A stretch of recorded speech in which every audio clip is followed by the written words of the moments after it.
I think we'd like to get started now. Good evening and welcome to the Conceptual Foundations Network Legacy Series. I'm Bob Sadie. I'm your host, your master of ceremony, and your interrogator for this evening. Tonight marks the 9th occasion on which we're honoring one of our giants in gifted education. This evening we're adding to the impressive roster of Anna Marie Rover, Joe Rizzulli, Jim Gallagher, Alexina Baldwin, Don Treffinger, Sandra Kaplan, Joyce Van Tassel-Vasca, and Dorothy Sisk. The 2015 honoree is Dr. Francis A. Karnes, Distinguished Professor, University of Southern Mississippi. I would first like to introduce the immediate past chair of the Conceptual Foundations Network, Dr. Ellen Miller from Bridgewater College, who will provide some of the background of the Legacy Series, Portraits in Gifted Education. Erin? Legacy Series was born 9 years ago out of the passion of several members of the Conceptual Foundations Network, most notably Abby Cash, and upon securing the support of the board and the then President Nancy Green, we began with our first interview, as Bob has noted, with Anna Marie Roper. The objectives of the Legacy Series were to record future words and images of the leaders in gifted education, to document the theories of our gifted greats, to allow individuals to reflect and distill on the important aspects of the work, life, and theory of individuals who were involved in gifted education, to create videos that can be used for the education of future graduate students and teachers so that they can understand the history that came before them, to provide a comparison of gifted leaders and what led them to this field and what their influences were from childhood forward to today, to instill a popular interest in those theories, models of gifted education that continue to influence us into the future, to establish a pattern of videotaping those gifted greats so that we do not lose them, and to stimulate new leadership that can become the new gifted greats and to follow in the steps of those who have been honored. Communicate to the general public our history and the contributions made by our leaders. And then also to entertain and educate individuals involved in the field of education. The Legacy Series is a labor of love that lives and dies by the passion of those that produce it. I was lucky to be that producer for 4 years. Then through the work of Abby Cash and other members of the Conceptual Foundations Network, we have produced many interviews that Bob has noted. I've passed the baton of leadership for this year to Bob Sini, who has produced this program for you, and I hope you will enjoy it. Thank you. Thank you, Erin. Soon after Dr. Karnes accepted her election as the 2015 honoree, she found that she would not be able to be with us for the interview, which we had hoped to record off conference site and then premiere here tonight. So I went to Plan B and asked her permission to discuss her major contributions to gifted education through her former doctoral students.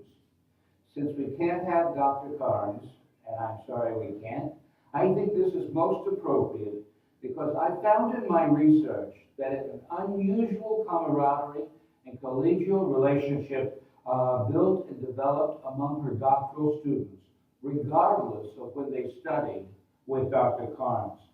I think they are unusually close, and most of them continue to communicate and work together, whether they're in active academia or retired. We only have to look at the list of publications of these individuals to see that they are already making their own mark in the Academy of Gifted Education. This alone is a legacy worth honoring and celebrating. Thank you, Dr. Karnes. I myself had the opportunity to know and work with Francis during my tenure at Mississippi University for Women, which is only about 2.5 hours drive away. I'm honored to claim her as one of my mentors, and I too received some of the scoldings that I'm sure that our panel also received. I would like to introduce them now. Is there any of Dr. Karnes' students in the audience that's not here? Okay. First of all, alphabetically, Dr. Kevin Masnoy, University of Alabama, Dr. Kristen Stevens, Duke University, Dr.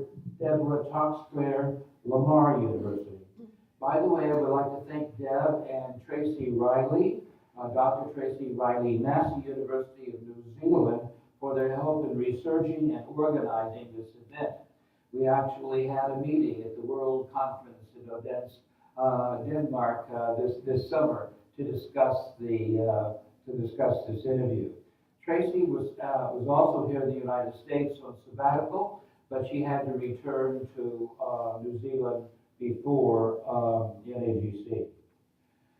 One of the legacies that Dr. Karnes has given us is the Center for Gifted Studies, which has been renamed the Frances A. Karnes Center for Gifted Studies in her honor. Please be sure and pick up one of the booklets on the center before you leave. And while I'm talking about it, and remember it, we have a guest book for Dr. Karnes. So please sign your name and leave any messages for her, if you would please. It's on the back table, and there is also some historical documents back there you might wish to look at. We have with us tonight Dr. Paula Jacki, the interim director of the center, who will now provide some background on Dr. Karnes. Paula?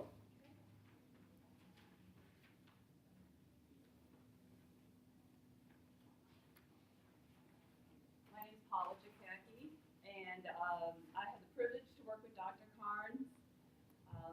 I've known her since 2005 as a master's student, and then worked as program supervisor, and worked directly under her. And I'm going to grab the microphone. And so my staff and I put together a little PowerPoint, and we were fortunate to find an oral history interview that Dr. Karnes completed in 2004 and 2005.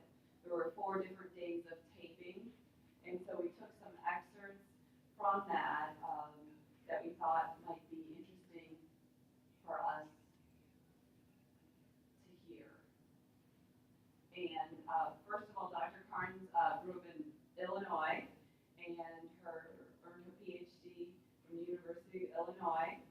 And there she met her husband, the love of her life. If you know her, you've heard her talk or have met Ray. And they had 2 sons, Christopher, who has passed, and John. And I just spoke with Dr. Karnes last week, and she said something that I said, oh, I have to say that, at the Legacy series.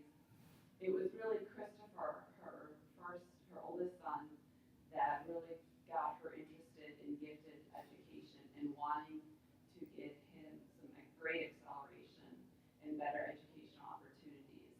So it was that desire of a mother, the mother's love. And here is her and Ray. And this is going to be talking a little bit about her early work, her start in gifted education. I did was I looked into the state law, and the state law was the law entitled Definition of Exceptional Children. To me, anyone who deviates from the norm to the extent that they need special services is exceptional. Mm-hmm.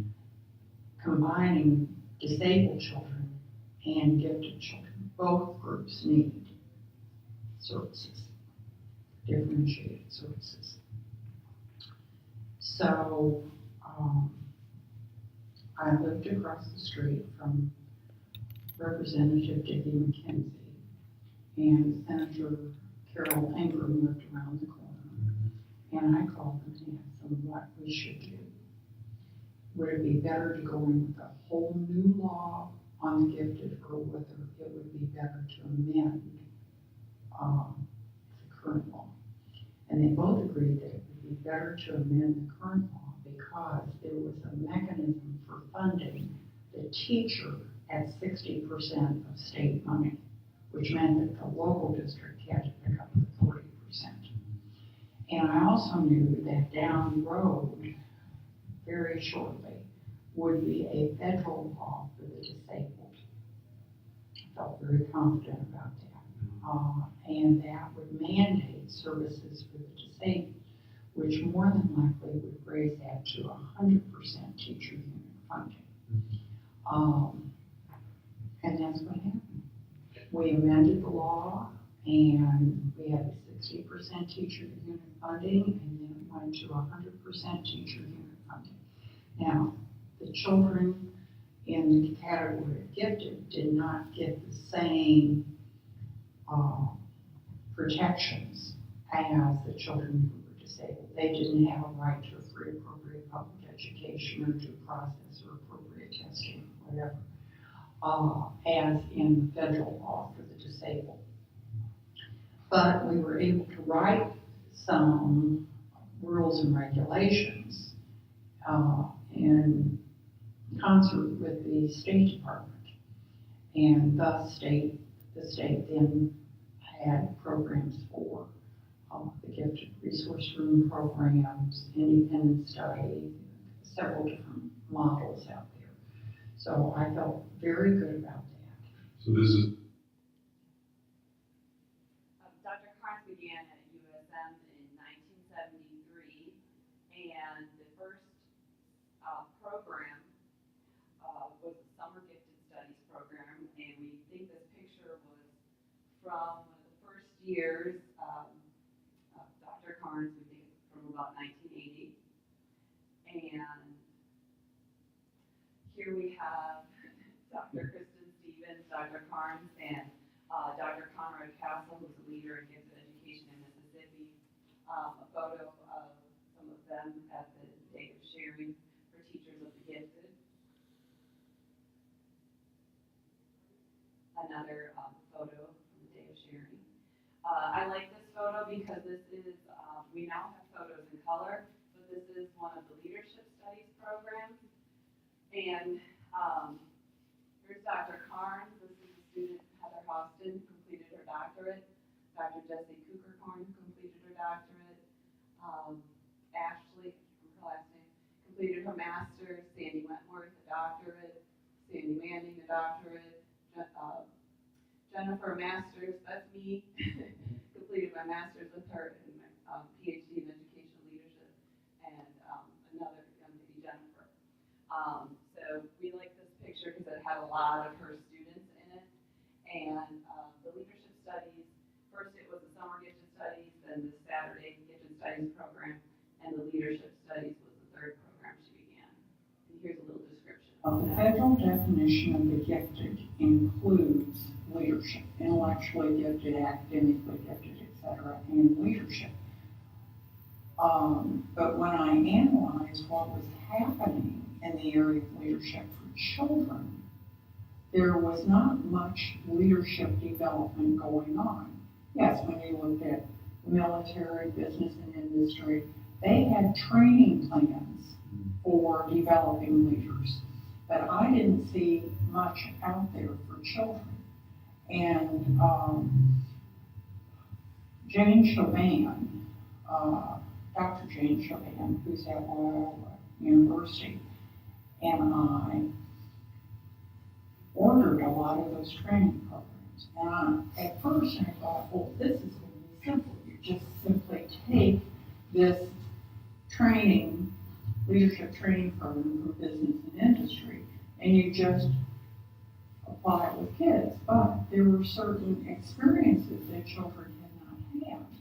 And so what we did is that we analyzed all of those materials, and we came up with 9 different areas that we could develop a diagnostic prescriptive instrument, the leadership skills inventory.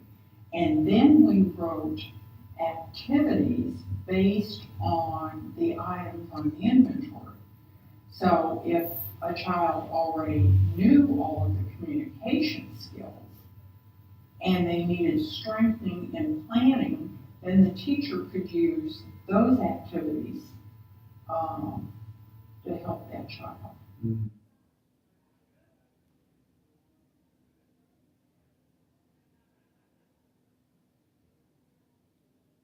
This is another photo of Dr. Karnes with some students. Looks like they were moving in and out of the dorms.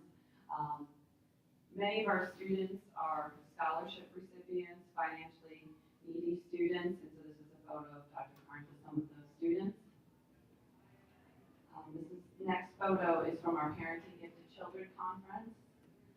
One of our speakers, and we have one with Dr. Karnes and Dr. Truxclair. And with Dr. Sylvia Rim. Dr. Karnes was quoted in one of Dr. Rim's books. We thought this next photo was a good transition. Dr. Karnes clapping. We became an affiliate of Duke University in 1988, I believe. And we work with them in two ways, as having the Mississippi ceremony for the Duke Talent Identification Program. We have pictures of that as well. And we also have our 3-week academically talented youth program. This is another one of Dr. Karnes' students, Dr. Stephanie Nugent. And the first newsletter was written. This is a picture showing that. Our newsletter was printed and mailed out, but in the last few years, we just send it out via email. There's an advisory council that meets twice a year that helps with the center and its direction. And there's an endowed chair creation, and this is just a plaque that we have in the center office that shows different people that have helped with that.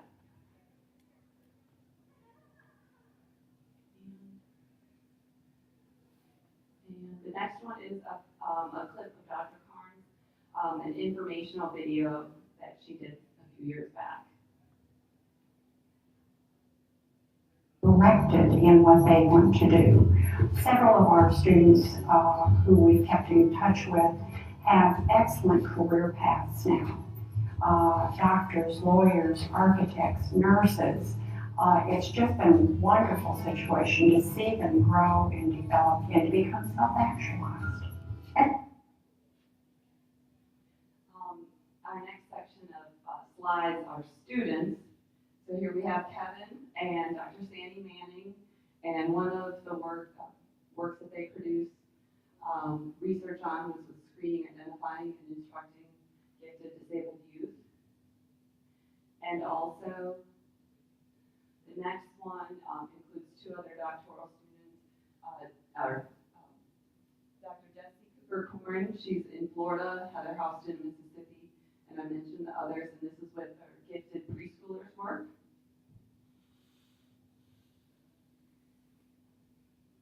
And here's Dr. Karnes talking at one of her career conference for girls conferences, career exploration. Years ago, the American Association of University Professors did a study on how girls are treated in the classroom.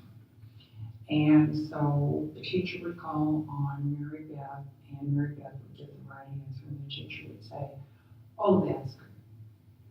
And then the teacher would call on Harry, and Harry would give the right answer, and Harry would get, "Harry, that is the best answer I've ever heard." You know, all kinds of extra positive reinforcement. This was all documented. And then they did a study on girls in the class in the school climate and found out that girls were treated rather negatively in the general school climate. Well, Suzanne Bean, who is now Dr. Suzanne Bean of the Mississippi University for Women, and I were talking. And we said, what can we do? How can we change this?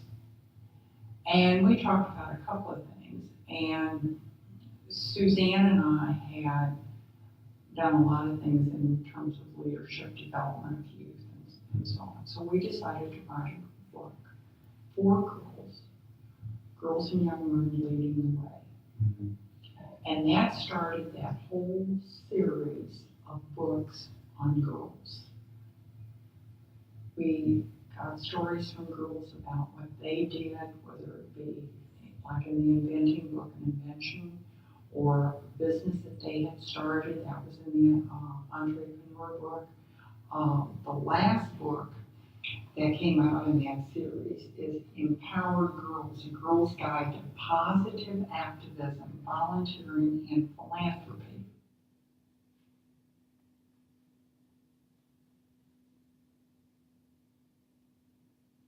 Here are some speakers from the Career Exploration for Girls Conference, some photos.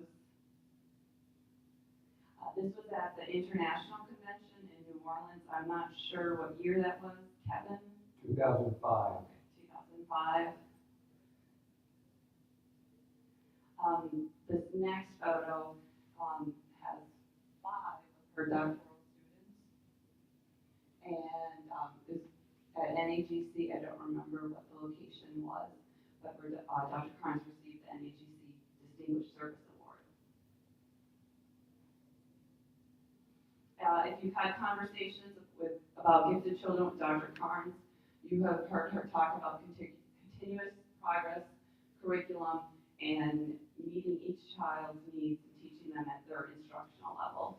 And she had a few different grants and did some work with that in the Hattiesburg schools and did some training. And these are just a couple photos from that. A photo from our 30 years of service dedication. Dr. Karnes, I believe, is in the process of publishing her 56th book with Kristen, and so this is just one of them, a photo. And she was chosen as a University Distinguished Professor. And here is a photo of many of her students, a little collage.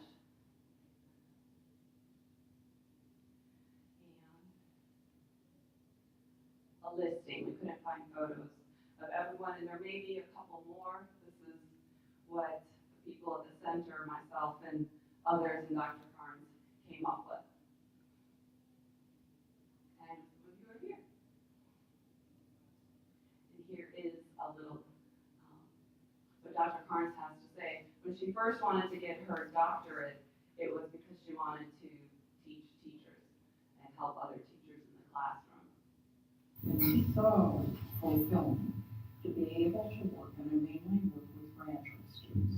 I do teach occasionally an undergraduate course. But to be able to see a person fulfill their goal of a master's or a specialist or a doctorate, to see them speak at their first conference, to watch the glow on their face when they get their first article accepted for publication. It just is so rewarding. And I've had so many great students at, again, master's and specialist and doctoral level. And I have from doctoral students in key positions across the United States and in New Zealand. And besides doctoral students in gifted education, she was also on the committees of numerous other students, including myself, and these are just a few that we found. And here is Dr. Karnes with Dr. Elizabeth Shaughnessy Diedrich. And this is, in the background is a plaque from October 14th, 1999, when the center was renamed the Francis A. Karnes Center for Gifted Studies. And here's a photo of her and Suzanne Bean. Dr. Karnes also wrote some books about gifted education and law, and was involved with education law policy at the university as well. And these are just a few photos of her and colleagues. She had the opportunity, I'm sure many of you know, to live in Sierra Leone early in her marriage with Ray, and later on met this young man and was able to donate a large number of books to a school in Sierra Leone.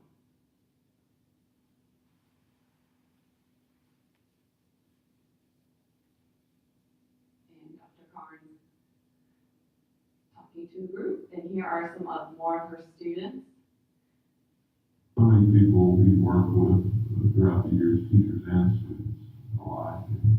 It's impossible to remember all the names and all the stories, but I would love to hear some of the stories maybe that you hold on to that are moments you remember that were real important to you along the way, kind of reinforcing the work that you're doing and encouraging like you're encouraged now. Just some thoughts that come to mind. Well, I can think of lunch on Tuesday with Dr. Tracy Riley. Prior to lunch, we did a session together. And Tracy was then going back to New Zealand. Tracy Riley was Tracy Lipscomb when I first met her from the Delta. And she wanted to work on her master's degree with me. Didn't think she wanted a doctorate, but she's now Dr. Tracy Riley. She got her doctorate with me, and what she is doing on field, she is writing public policy for the Ministry of Education in New Zealand. And we had more fun talking about that. And it was reminiscing about USM, and we're continuing to write together. We outlined a book as we sat at lunch, and she's a woman of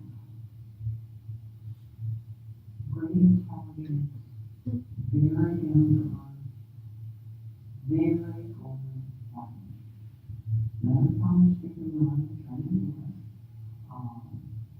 She and her husband lived here in Mississippi. She came to me and wanted to work on her doctorate, and she is in Nebraska, University of Nebraska in Karnes. And she's working with the State Department on updating and refining their state policies. I just learned about that one of my former doctoral students is at the University of Virginia, Stephanie Nugent Ferguson. And she, I met person over the program at the University of Virginia, Dr. Paula Jacki, walk across the room to tell me the great job that Stephanie is doing. There are so many stories. Dr. Suzanne Bean at the W now has her own center on creative thinking. Just wonderful people, dedicated people, bright people, people that keep the goal in front of them. And it's been so much fun to be able to work with them. Right now I have 8 doctoral students, and different stages, just coming in to take their first course or two, all the way up to one that just graduated recently, Dr. Sandy Manning.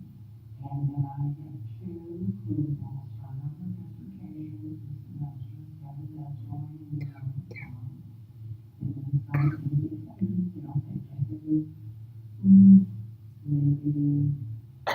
semester hours, ready to go forward with the next, semester and so on.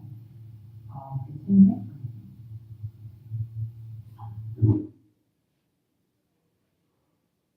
And I just have a couple more. This actually says Dr. Karnes with students, but I think it's Dr. Karnes with parents. And Dr. Karnes was a leading force in getting NAGC started in Mississippi. And when it was in Hattiesburg a few years back, she received an award and some recognition, and also a key to the city of Hattiesburg from Mayor Johnny Dupree. And the last slide was at an event last year held at the University of Southern Miss, and it was a retirement reception honoring her 41 years of service. And I wanted to end with this quote from her. But we cannot forget our gifted children. We cannot do that. We have got to look at where they are and take them from their instructional level to the next level.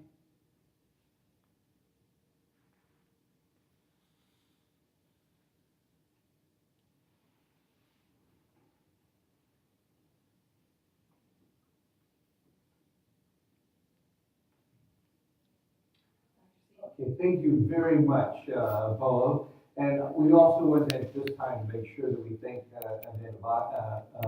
Annette Baca, who is the secretary at the Francis Carter Center, and is also the producer of this with Paula's help. And again, thank you for that as well. I think you can see from what we've just shared, her focus on her doctoral students. And so we're going to focus on the doctoral students now as well.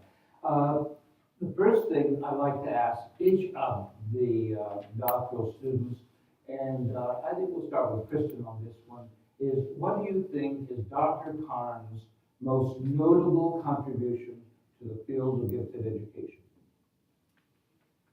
I think, The microphone? Well, there's so many.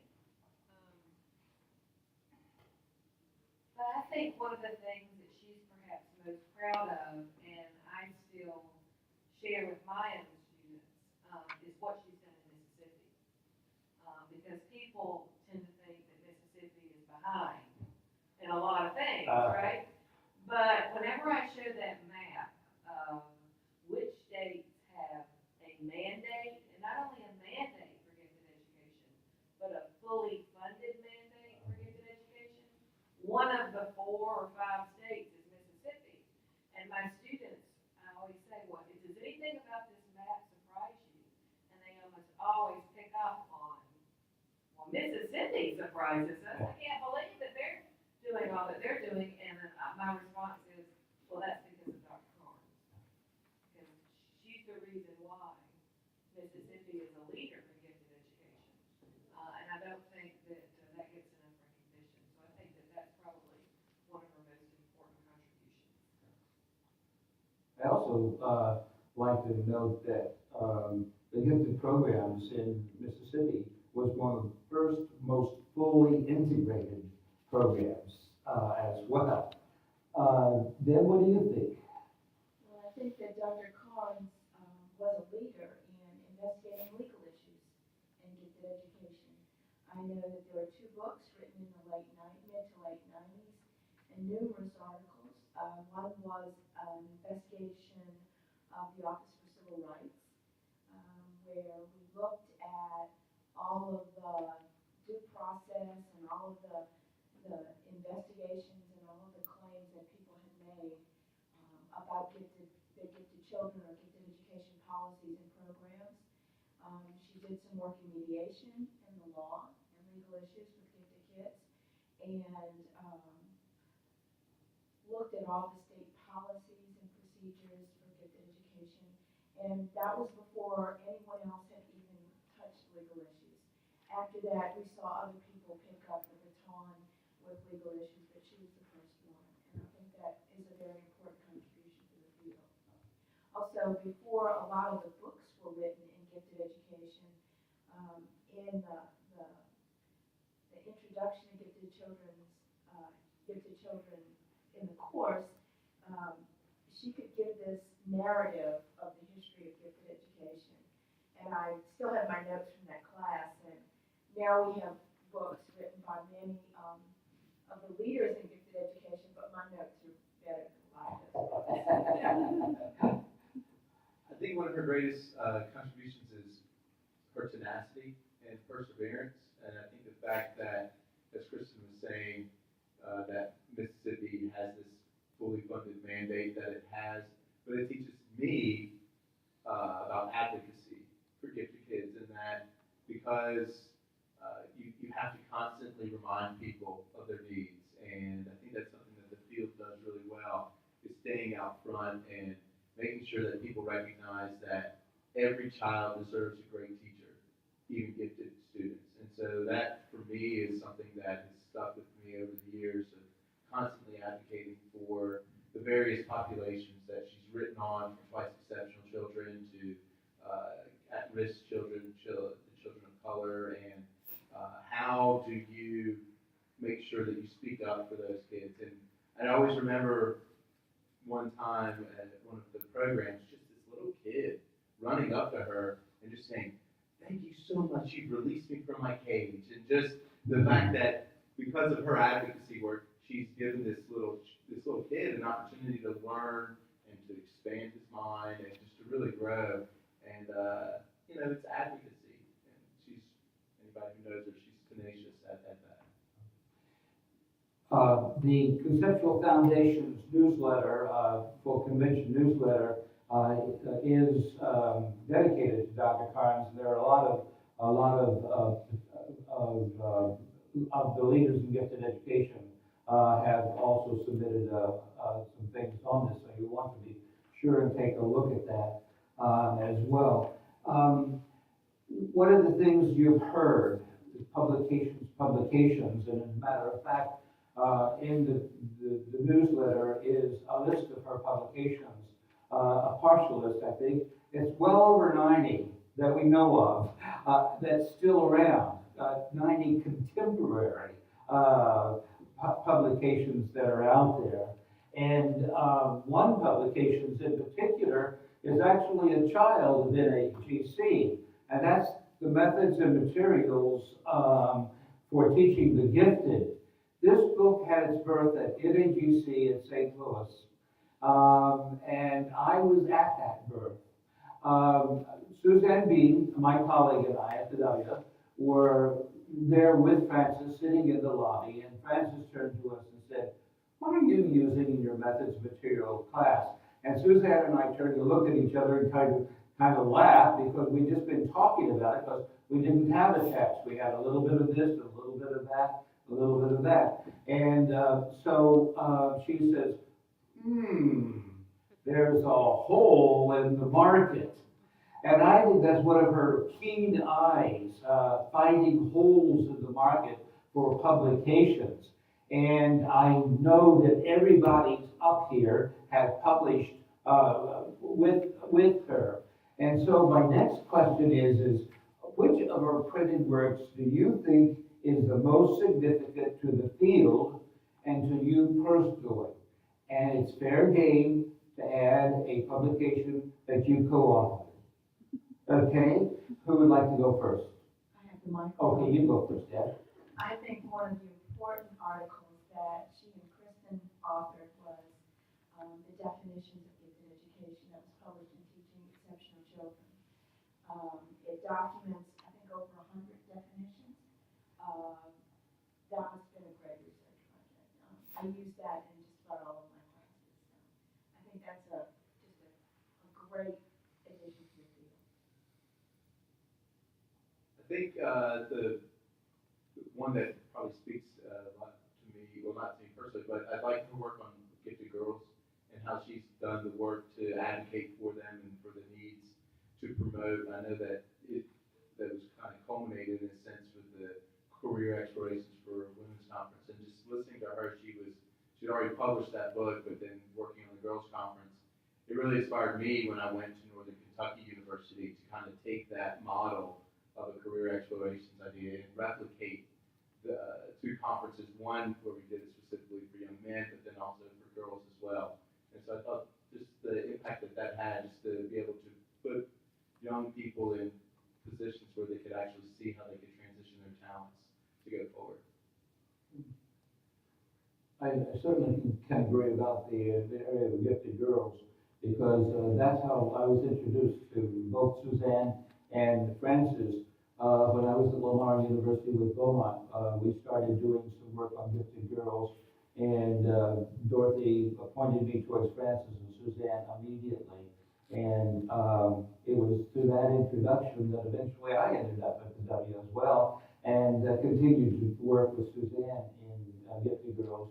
And we had our own little gifted girl conference with the Tupelo School District that was just quite successful, and moved into a young men's conference from Tupelo as well. Kristen, your publication.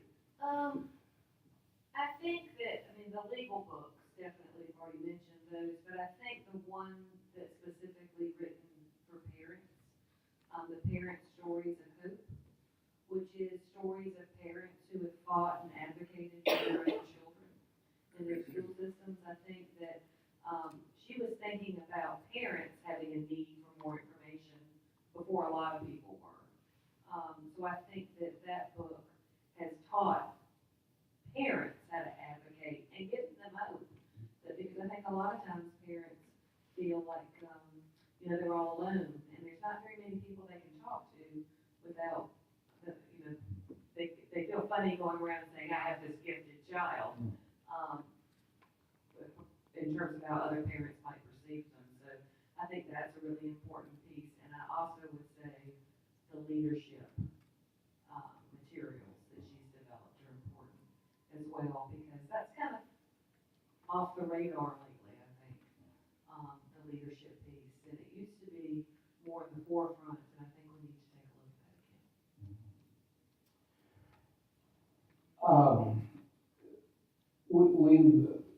We heard an echo of what she, about the importance of serving gifted children. And I was wondering, what would each of you think is her basic concept of giftedness? Is that clear? Do you want I think Kristen should go first. It's very inclusive, and inclusive in terms of all types of children, but also all types of giftedness. And I think you can see that through her work, and the programs that the centers offer, because they have academically talented programs for those kids that are, I guess, the typical gifted kid that most people would consider, the high academic achievers. But she also offered programs for leadership development, which was another important aspect of that. And also recognizing again that parents, the role that parents play in the programming for them. So I think it's all inclusive. When I was with her, we went to the Choctaw Indian Reservation, and we tried to find gifted students there using tests of creativity. So that's just another dimension then of giftedness. So I think that she saw giftedness from many different angles. So it was a very inclusive, I think, definition, but also recognizing that these kids needed something in order to nurture that. Oh, would you like to, as a director of the center, would you like to kind of address that issue as well? Well, I would definitely say the intellectual giftedness, but in academically gifted, leadership ability, creativity, the arts, yes, but not as much as the other areas, I would say, in the definition. But yeah, the leadership is a big part, and you do not have to be recognized or identified intellectually gifted to attend any of the leadership studies program. So that even broadened the pool, the population of students that would come to the center and come to the university and have a campus experience.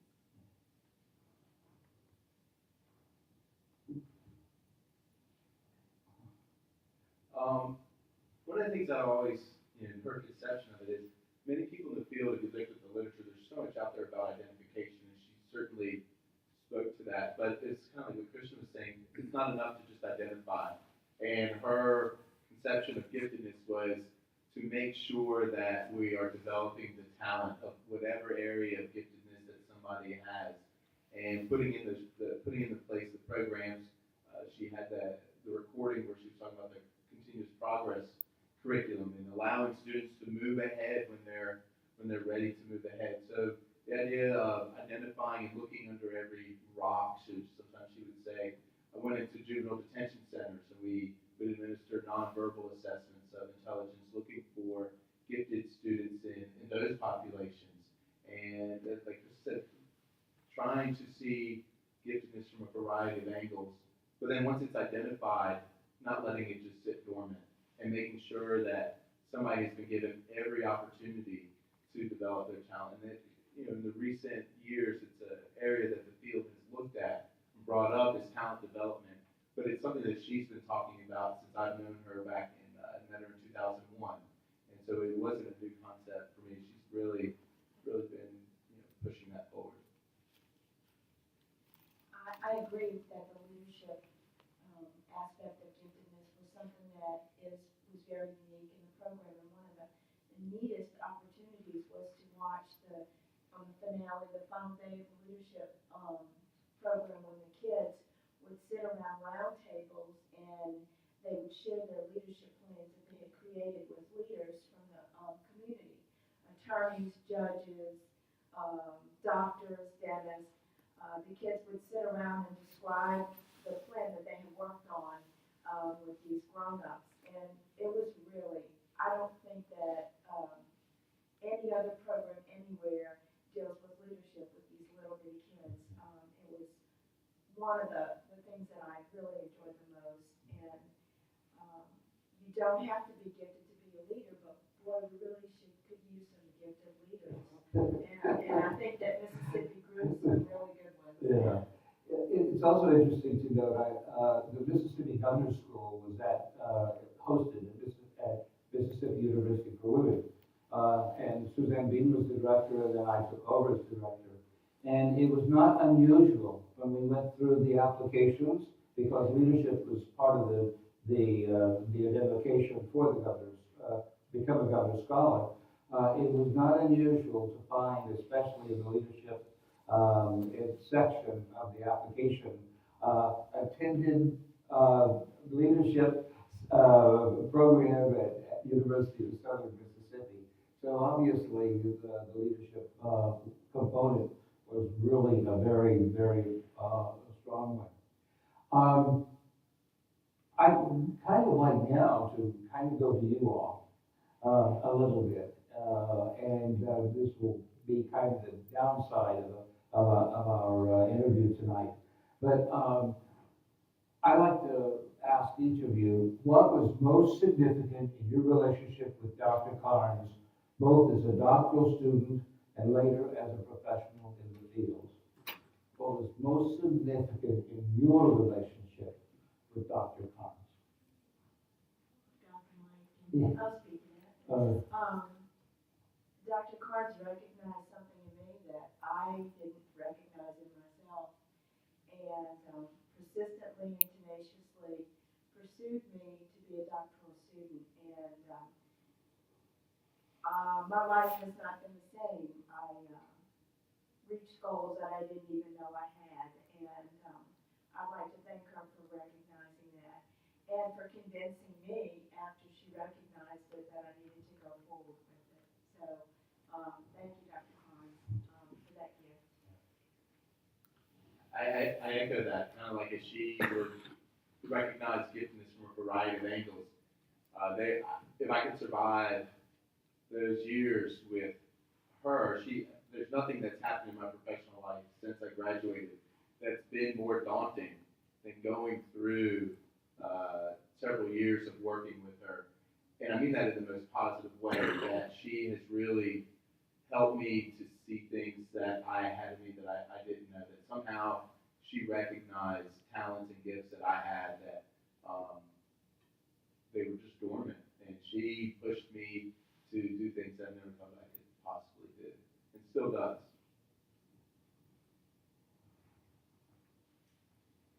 In my dreams, I still am sitting in room 106.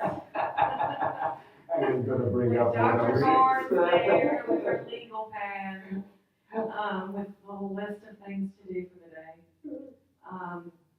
But like you, Debbie, I had no intention of moving to Mississippi, let alone getting my doctoral degree. I met Dr. Karnes because my father knew her husband was his doctor. And when I would come to town and we go out to a restaurant in Mississippi in Hattiesburg, you know, you're bound to see everybody you know. It's a small town. And my parents introduced me to her, and at the time I was working in St. Louis with children with autism. And she said, well, wouldn't you like to work with the other end of the special education spectrum and come and work on your doctoral degree here at USM? And of course, my parents really liked that idea because they wanted me to come down and live closer to them. And I really didn't take her seriously, but every time I saw her, she would ask me the same thing. And then the stars aligned or something, and I ended up, had not intended to ever get my doctorate, let alone in gifted education. I hadn't even thought about that. And so if it wasn't for her, you know, gently nudging me that whole time. Maybe not so gently sometimes. I mean, I wouldn't have ended up having the course in my life that I had, kind of like what Debbie was saying. So, she's really good at negotiating, persuasion, and that has served her well in terms of, one of the things that I learned, and I think all of you learned, is kind of how politics work and how you raise money for things. She's really good at that and sort of those relationships. And I think that that's kind of spills over into her ability to persuade people in very convincing ways. In several conversations. For me, it was the one-on-one mentoring. She was on my dissertation committee, and she would say, well, have you thought about this? Or have you thought about adding this piece? And also, just in working with her with the programs, if there was a student that, you know, had to be disciplined and I had to call home, and she would say, so what are you going to say? And I pretend I'm the parent, and she would kind of change her body to look like a parent of that child, and I would say what I was going to say, and she would pretend she'd say what they were going to say. And I do that still today with people that I work with. I say, well, practice it, pretend I'm them. Or if there was a sullen child that I had to discipline, she would put on her face and, I don't want to go home. You know, and, but it just taught me, yes, prepare ahead of time, practice, and just that mentoring and that taking you to the side. And so what did you see today in the classrooms? And sharing. You mentioned room 106. And that was another. and it's amazing the number of times I have, in the communications that I've received and in conversations, room 106 has come up. And that leads me into just about our last question. What was unique or important in the culture of Dr. Karnes' doctoral students? What role did she play in creating that unique culture, the camaraderie that you all share, the closeness that you all have, even though you may not have gone to school together? What was her role in that? Well, I think just the environment was conducive to building those relationships because there was so much going on. And we were very busy as doctoral students, not just going to class, but helping with the programs, and all the other events that she has going on. So I think we were really we were colleagues in the sense that Debbie and I were together. We we took Spanish together. I remember that. But I think we started developing our professional relationships because it was a real working environment. It was a very authentic environment. I don't think she saw us as students as much as she saw us as we were all kind of a team effort to kind of get all these programs going. So it was always that sense of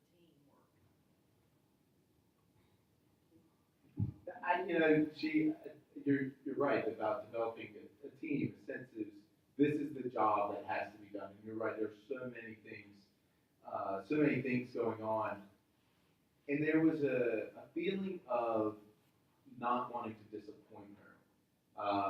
That was a real shunta. I mean, that's right here. But you just don't want to disappoint Dr. Karnes. To this day, I don't. And I think as a group, it was like nobody should drop the ball. Everybody needs to do their weight in it. If something, you can see that something's going to happen, you would cover for each other and help each other.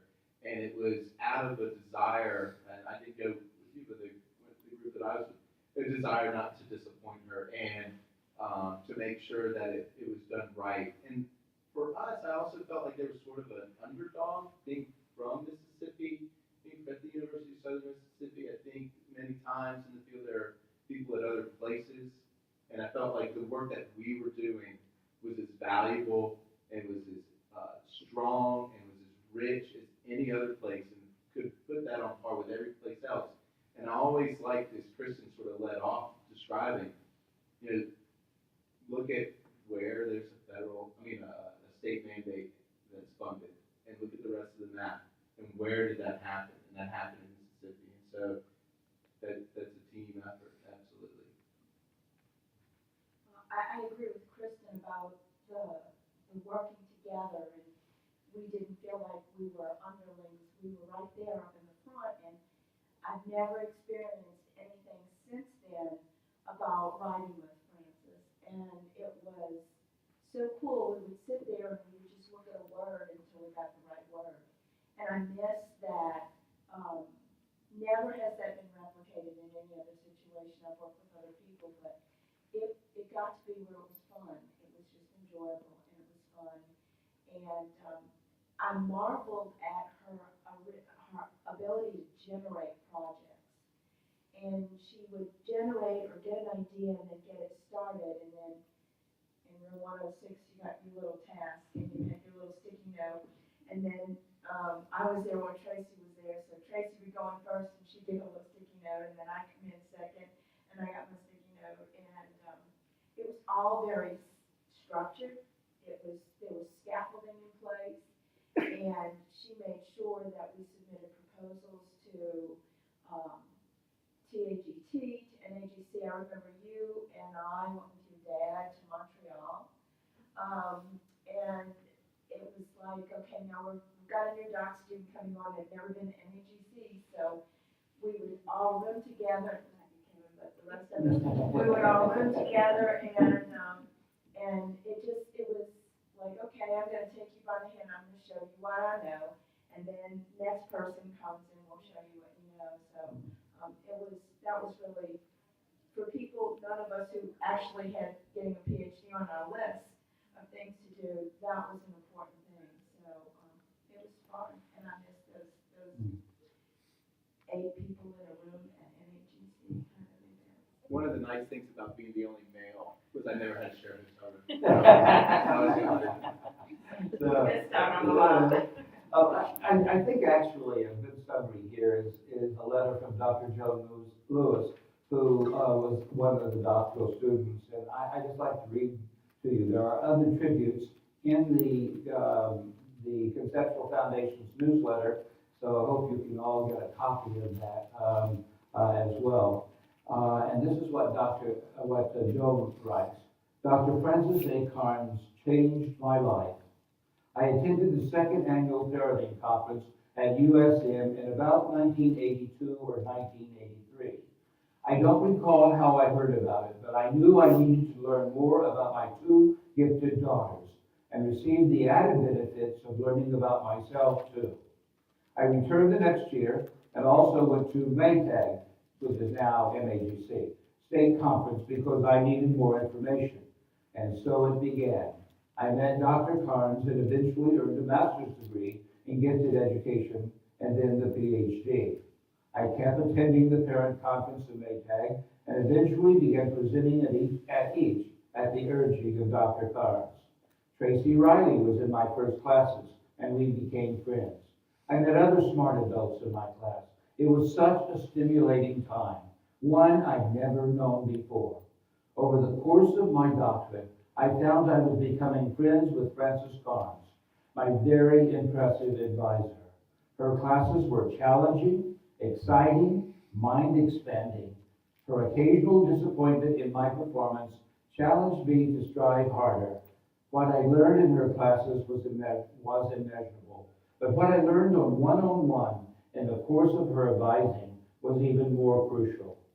When I was hired as assistant professor at the University of Nebraska at Karnes to teach special education and gifted and then later research, it was Dr. Karnes' guidance on how to be a knowledgeable university professor that made all the difference. I knew what to expect and how to inform myself about the departmental, college, and university culture. My position also included being the gifted specialist for the University of Nebraska system and essentially for the state. Dr. Karnes prepared me for taking this leadership role. Because of Frances Karnes, my life was dramatically changed for the better, and I in turn shared this knowledge and caring with hundreds of others. My two very accomplished daughters, of whom I'm so extremely proud, and my two wonderful and promising grandchildren have better lives with greater understanding of themselves as a result. How do you thank someone for making that difference in the world? I will always be grateful for having been a student, advisee, and friend of Dr. Frances A. Karnes. I deeply regret not being able to attend the reunion and ceremony recognizing Frances. I think that pretty much summarizes everything that our panel has been sharing tonight. And I think it really underlines the way we started out by saying that one of the major legacies of Dr. Frances A. Karnes is her doctoral students. And to each of you, I'd like to congratulate you for your accomplishments. And thank you for being here. But before I give you the opportunity for any last comments, does anybody want to say anything about Dr. Ray?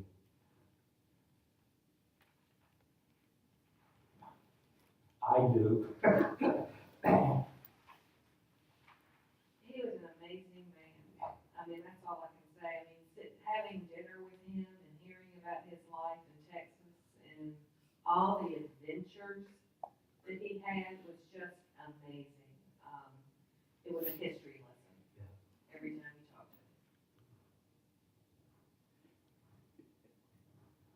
to him. What I'd like to say about Dr. Ray, for some reason or the other, he and I hit it off really well. And quite often when we were together in either a professional situation or a social situation, he and I would end up over in the corner talking and laughing and having more fun than anybody else at the party. He was just this delightful, special man. And in his later life, Hattiesburg is not too far from the coast. And down on the coast are there some establishments in which you can go down there and play certain games.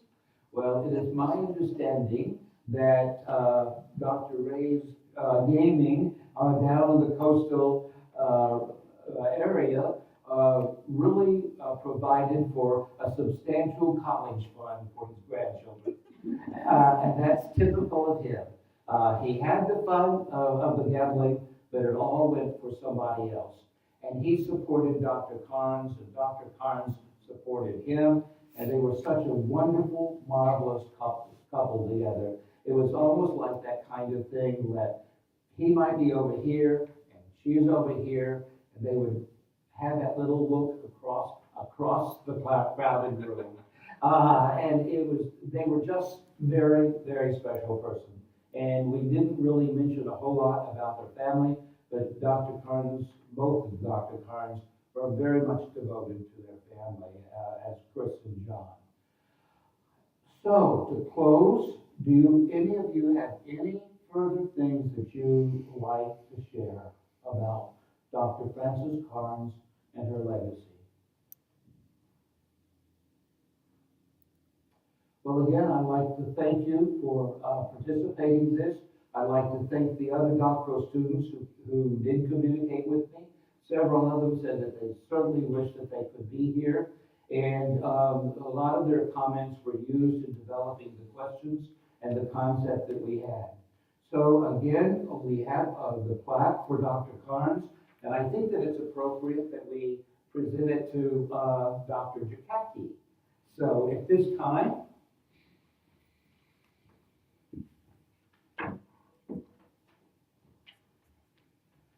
it is my pleasure and my privilege to recognize the 2015 honoree of the Conceptual Foundations of NAGC and Educator Distinction, which we present to Dr. Frances R.A. Karnes, the 2015 Legacy Award.